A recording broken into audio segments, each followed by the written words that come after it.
ধরে 5ই আগস্টের পরে আমরা দাবি দেওয়া জানিয়ে আসছি। সেনাপ্রধান মহোদয় এবং ঊর্ধ্বতন কর্তৃপক্ষ আমাদের যারা আছে তারা এই বিষয়ে অকিবল হওয়া সত্ত্বেও জানা সত্ত্বেও আমাদের কোনো সদুত্তর দিচ্ছে না। আমরা আমাদের চাকরি ফিরে পাওয়ার দাবিতে আমরা আজকে অবস্থান কর্মসূচি গ্রহণ করেছি।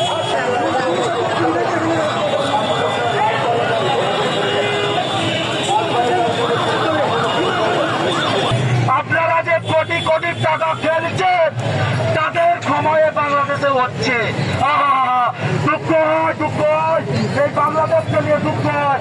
মাগো কেন এই বাংলাদেশে চলেছিলাম, যারা হাজার হাজার কোটি কোটি টাকা এই সৈনিকদের এখন পর্যন্ত দেখাতো কোন সৈনিকের ঢাকা শহরে একটা বাড়ি নয়।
আগামী 5 কর্মদিবসের মধ্যে আমাদের যে 3 দফা দাবি, এই দাবি আদায়ের লক্ষ্যে একটি রিভিউ কমিটি গঠন করা হবে এবং সেই কমিটিতে জাস্টিস ফর কমরেডের প্রতিনিধি এবং সহযোগিতা প্ল্যাটফর্মের প্রতিনিধি আমরা থেকে উক্ত বিষয়ে রিভিউর মাধ্যমে আমাদের যে 3 দফা দাবি সেটা ওনারা বাস্তবায়ন করবেন, এটা ওনারা নিশ্চিত করেছেন।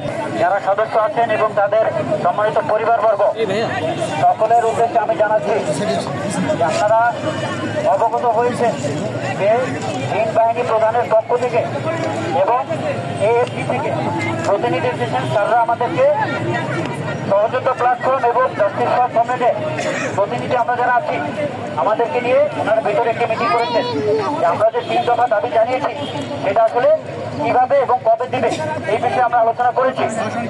সেই কারণে আজকে আমরা 3 দফা দাবি জানিয়ে অবস্থান কর্মসূচি পালন করছি। এই অবস্থান কর্মসূচির উপর ভিত্তি করে তিন বাহিনী প্রধানের পক্ষ থেকে প্রতিনিধি স্যাররা এসেছেন এবং এএফডি থেকে প্রতিনিধি এসেছেন। আমাদের 6 জন সমন্বয়ককে ভিতরে নিয়ে গিয়েছিলেন এবং ওনাদের সাথে আমরা একটা মিটিং করেছি। আমাদের কিছু প্রপোজাল ছিল এবং ওনাদের জায়গা থেকে কিছু প্রপোজাল ছিল, সেই জায়গা থেকে আমরা একটা নেগোসিয়েশনে আসছি যে